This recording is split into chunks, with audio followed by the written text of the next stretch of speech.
راته زاړي وایي په درسته خلکو پلار راغی دا د موږ ولې نه راځي نو هغه ورځ هم خدای په ما تېره کړله غوښتنه دا ده چې د خپل خیر به یې سي خپل خیرات به یې سي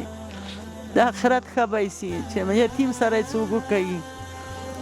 د یتیم سره خو خدای پاک ویلي دي چې هغه کومک د یتیمانو سره بهتره ده ستاسو دغه حالت لکه څنګه چې تاسو په خپل حالت باندې دردیږئ موږ هم په تاسو دردیږو الله تعالی د دغه حالت بدل کړي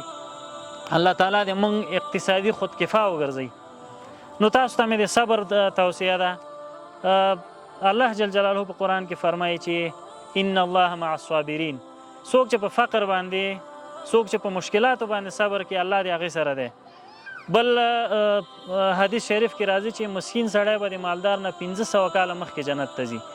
مسکینان هم په امتحان کې دي او مالداران هم په امتحان کې دي مالدار الله په امتحان کې اچولی چې څومره مرسته د فقیرو سره کولی چې دغه مال چې ما ورکړی آیا دا د الله په لاره کې لګي که نه لګي هغه هم په امتحان کې دی او مسکینان هم په امتحان کې دي چې دا څومره صبر کوي نو که صبر هم وکړو انشاءالله بدله مو جنت ده الله تعالی دې موږ تاسو دنیا هم ښایسته کړي او آخرت مو ښایسته کړي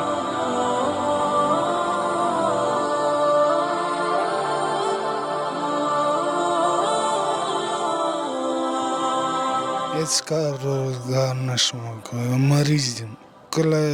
یو من وړه کله 2 من وړه کله یو من دال کله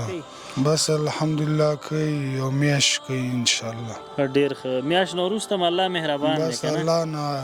لا تقنطوا من رحمت الله الله وایي زما نه هېڅکل نه امیده کېږه ما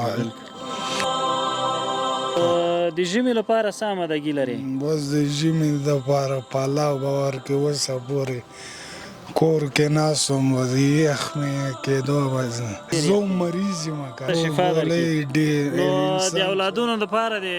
دا تنظام شته چې یو جامپر و بوټان و دا شیان ورته واخلي بس د هغه الله نه امید لرم بېشکه او لرګي به څنګه شي بس لرګي هم په هماغه دي چې دا راکوي الله تعالی نه د حالت دا علم دا ګولۍ وچلئ دا ګولۍ زه اوسه نه ښه دا ګولېګانې ته خورې دا ګولۍ زه ونه خورم ګرځې ته خو ډېر نو ته اوس هېڅ کار روزګار نشي کولی نشم کولی لرم که نه ښه غورځېږې داسې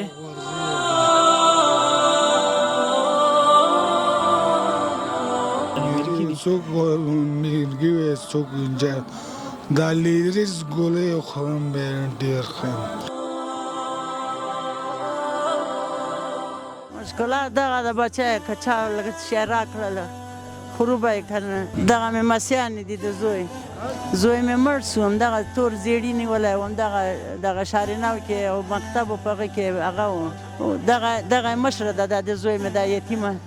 بیا پسې دې بله لور ده بیا پسې دا اوس دا درېیمه ده چې اوس ولیدلې ده پرون په سر باندې هغه اوس نګه استفراق کوي درېږي نه اوس ویلی وه چې چا سر بستر ته یې بوځم چا سر بستر ته به یې زه څه رقم بوځم او دا خو دا د یو ورېندار مې و هغې ورته رالېږلي دي داسې یو بل مسلمان یې ورته راولېږي نور نو شی نشته جاکټ ماکټ دا شیان نه دغه کاغذونه یو شی راټول کړو هغه یې کړو پلاستیک په هغه باندې ډوډۍ پخوم نو دا زور ده نو چې یو ناجوړي ده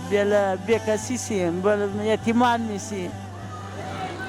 راته زاړي وایي په درسته خلکو پلار راغی دا د موږ ولې نه راځي نو هغه ورځ هم خدای په ما تېره کړله غوښتنه دا ده چې د خپل خیر به یې سي خپل خیرات به یې سي د آخرت ښه به یې سي چې یتیم سره یې څوک وکوي د یتیم سره خو خدای پاک ویلي دي چې هغه کومک د یتیمانو سره بهتره ده ولې نه کوي بچی خدای پاک دې تاسو ته اوله عمر درکړي پاک پروردګار دې چې تاسو کومک کړی د هغه چې چا کړي د هغو دې خدای دنیا او آخرت سم کړي پاک پروردګار دې یو په زره درکړي او د تاسو ته د خدای د نظام په تله کې ساک